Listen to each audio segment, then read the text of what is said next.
Buenos días, buenas tardes, buenas noches. ¿Cómo vamos? Tantas peleas hay por todos lados, ¿no? Veamos qué dice la palabra de Dios, ¿eh?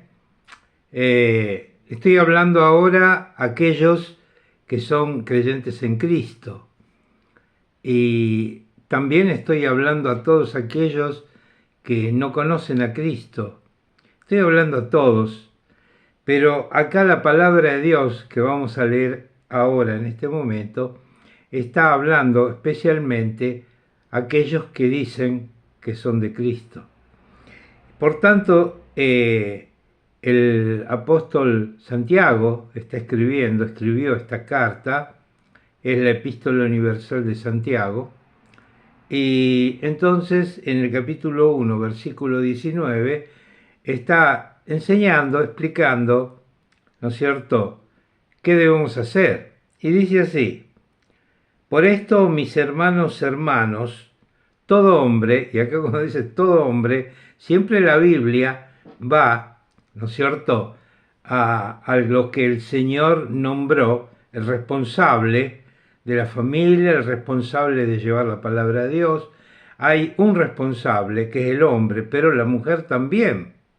O sea, no es que ustedes se van a escapar de esta responsabilidad, pero evidentemente, digamos, el Señor tomó el rol del hombre como el rol que comanda. Eso no significa que el que comanda debe esclavizar. No sé si me entienden. Es la Biblia que lo dice, el Señor que lo comandó, no yo. Y entonces cuando dice todo hombre, significa todo ser humano, y específicamente acá toda persona que es un creyente en Dios, que es un creyente en Cristo. Por esto tenemos que remarcar siempre, ¿qué Dios? Porque hay muchos Dios. Está el Dios del dinero, está el Dios, hay tantos dioses, ¿no es cierto?, que el hombre ha inventado a su medida. Cada hombre inventa un Dios a su medida, pero nosotros tenemos un Dios, el Dios creador de todas las cosas, el Dios que se manifestó, el Dios que se hizo hombre, que es el Señor Jesucristo. Tenemos un Dios que es Padre, Hijo, Espíritu Santo, un misterio, lógico que un misterio, pero ¿por qué lo creemos? Lo creemos porque Él lo dijo. Hay un Padre, un Hijo, un Espíritu Santo que crearon todas las cosas y nosotros llamamos Dios. Pero Él tiene un nombre. El nombre de Él es Yo Soy. ¿Y por qué? Porque Él es y ninguno lo creó. La razón por lo que Él vive no se puede saber, porque nadie creó a Dios. Siempre existió Dios. Siempre existió como Padre, Hijo, Espíritu Santo. Muy interesante esto. Podemos en otra oportunidad hablar de este tema. Pero ahora vamos a ver qué nos está diciendo el apóstol Santiago en el capítulo 1, versículo 19. Dice así: por esto, mis amados hermanos, todo hombre sea ya pronto para oír, tardo para hablar, tardo para irarse. Importantísimo. Si todos haríamos esto, no habría guerra, ni temores, ni peleas, nada. Lo primero que tenemos que hacer es oír, porque eso tenemos que saber cuál es la situación. O sea, se nos presenta una situación, nosotros reaccionamos sin saber por qué. Eso no tiene ni pie ni cabeza.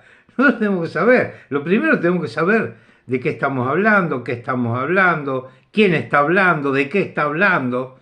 Entonces, el Señor nos aconseja, por medio de Santiago, inspirado por el Espíritu Santo, que todo hombre, mujer, ser humano, tenemos que ser siempre dispuestos a escuchar. Lo primero es escuchar. Y después dice, tardo para hablar. O sea, nos tenemos que morder la lengua tantas veces, ¿no? ¿Por qué nos tenemos que morder la lengua?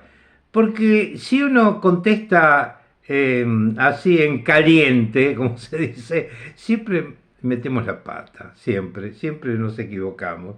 Y entonces, tardo para hablar.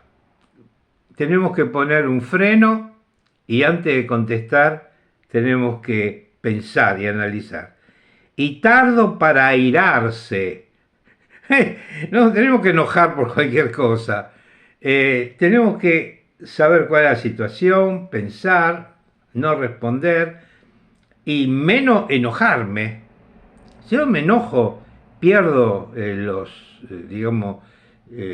control de la situación. Siempre el que no se enoja es el que tiene el control de la situación. El que se enoja ya perdió la situación, ya está. Fuera de sí, no puede hacer nada. Todo lo que haga será malo. Entonces, ¿y por qué esto? Porque el apóstol nos dice acá que porque la ira del hombre no obra la justicia de Dios. Acá, fíjense bien acá, Si ustedes estudian la Biblia y leen bien, ustedes van a creer que falta algunas palabras o alguna letra acá. No, vamos a suponer. ¿Qué dice acá? Capítulo 20, capítulo 1, versículo 20.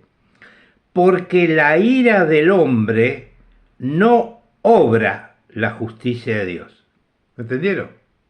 Acá no dice porque en la ira del hombre no está obrando la justicia de Dios. No, es mucho más importante.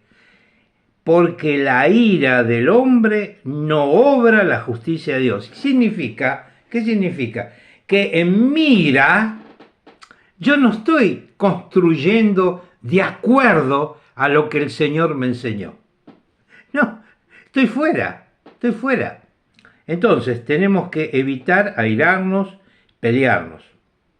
Y continúa en el versículo 21. Por lo cual, desechando toda inmundicia y abundancia de malicia, fíjense cómo pone acá el apóstol, ¿no? Desechando toda inmundicia.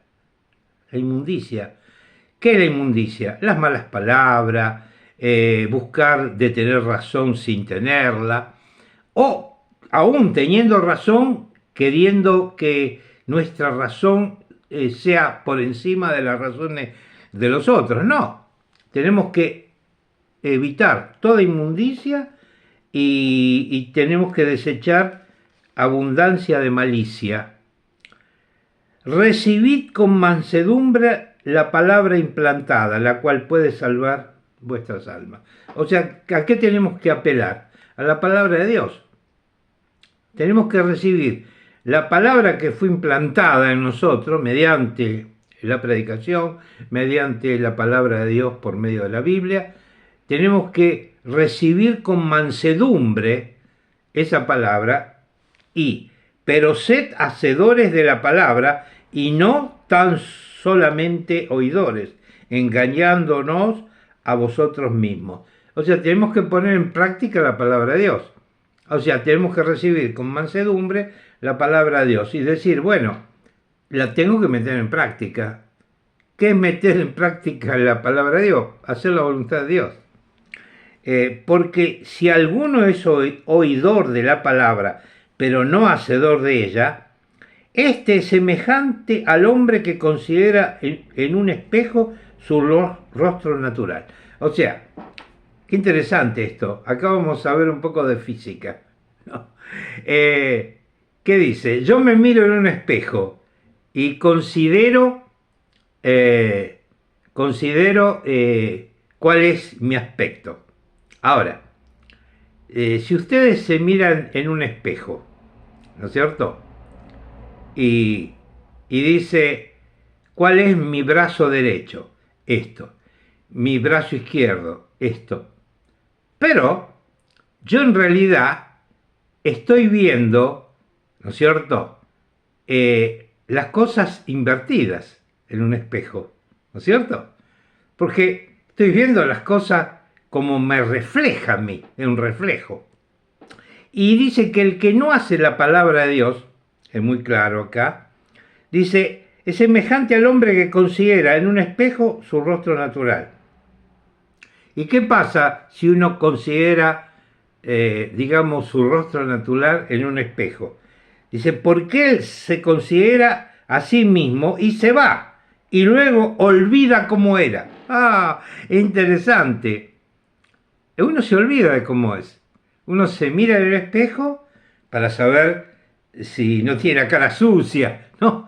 Si, a ver si no le quedó colgado un fideo después que comió, ¿no es cierto? Bueno, entonces uno se mira ahí, se arregla un poco, se va y se olvida. Y entonces así actúa el que no pone en práctica la palabra de Dios. Si vos pones en práctica la palabra de Dios, vos te vas a acordar, porque vas a hacer exactamente tu palabra, mejor dicho, tu figura, vos la vas a recordar siempre, porque vos estás atento a lo que la palabra de Dios dijo, y cuando la vas a poner en práctica, vos sabés qué es lo que estás haciendo. Estás poniendo en práctica la palabra de Dios y vas a tener todo el cuidado del mundo. ¿Cómo podemos hacer esto? Lo dice acá la palabra de Dios. ¿Cómo? Poner en práctica algo es ejercitarlo. Si lo ejercitamos, entonces nos vamos a acordar bien de la palabra de Dios. Ejemplo, vos estás manejando, no sé si manejás caminando, y pasa uno y te manda un insulto o te tira alguna cosa, y vos estás poniendo en práctica la palabra de Dios, vos lo que vas a hacer es, no vas a hablar. Vas a ver por qué sucedió esto, por qué me tiraron esto, y no me voy a enojar, porque no sé, quizá la persona que lo tiró no se dio cuenta. Si yo voy y le tiro otro pedazo, entonces ya no estoy poniendo en práctica la palabra de Dios. Tengo que pensar, tengo que analizar, y eso es lo que el Señor nos dice, poner en práctica la palabra de Dios, en tantas cosas, pero esta sería una de las más simples, ¿no es cierto? Dice, mas el que mira atentamente a la perfecta ley de la libertad y persevera en ella, no siendo oidor olvidadizo, sino hacedor de la obra, éste será bienaventurado en todo lo que hace. Recibimos algo, o sea, seremos bienaventurados si nosotros miramos perfectamente lo que la ley nos dice. ¿Cuál es la ley? La ley son los 10 mandamientos, podemos considerar los 600 y pico de mandamientos que tenía el pueblo judío, pero todo se resume, y lo dijo el Señor Jesucristo, cuando le preguntaron cuál es la ley más importante, dice, amarás a tu Dios con toda tu fuerza, con toda tu energía, con todo tu corazón, y a tu prójimo como a ti mismo. Ahí está el resumen de la ley. Entonces, estimados hermanos y hermanas en Cristo, ¿cuál es la reflexión de hoy? La reflexión de hoy es esta. Calma, calma, tenemos la palabra de Dios, pero la tenemos que poner en práctica. Es muy lindo decir esto. Yo me acuerdo cuando salían estas personas y llevaban dibujitos de un solcito, de una carita, decía, Dios te ama. Lindo, sí, buenísimo. Dios te ama. Es verdad, Dios nos ama. Pero ¿qué significa eso? Si yo no pongo en práctica lo que Dios quiere que yo haga, ¿de qué sirve que Dios te ama? Es como un hijo rebelde. Vos tenés un hijo rebelde y le decís, tu papá y tu mamá te aman, y él no hace lo que vos le decís. ¿Cuál es la ventaja para él? Ninguna. Sí, hay una ventaja, que es la que Dios puede hacer a nosotros también, castigarnos. Vos vas a castigar a tu hijo, aunque vos lo amás, lo vas a castigar porque él no está haciendo lo que tú quieres que él haga. Dios también. No estamos haciendo lo que Dios quiere, Dios nos castiga. Es digamos, el justo, es la justa recompensa que merecemos. Bueno, Estimados hermanos, hermana en Cristo, también estimados amigos, eh, los amo un montón, que el Señor los bendiga. Me llamo Alberto.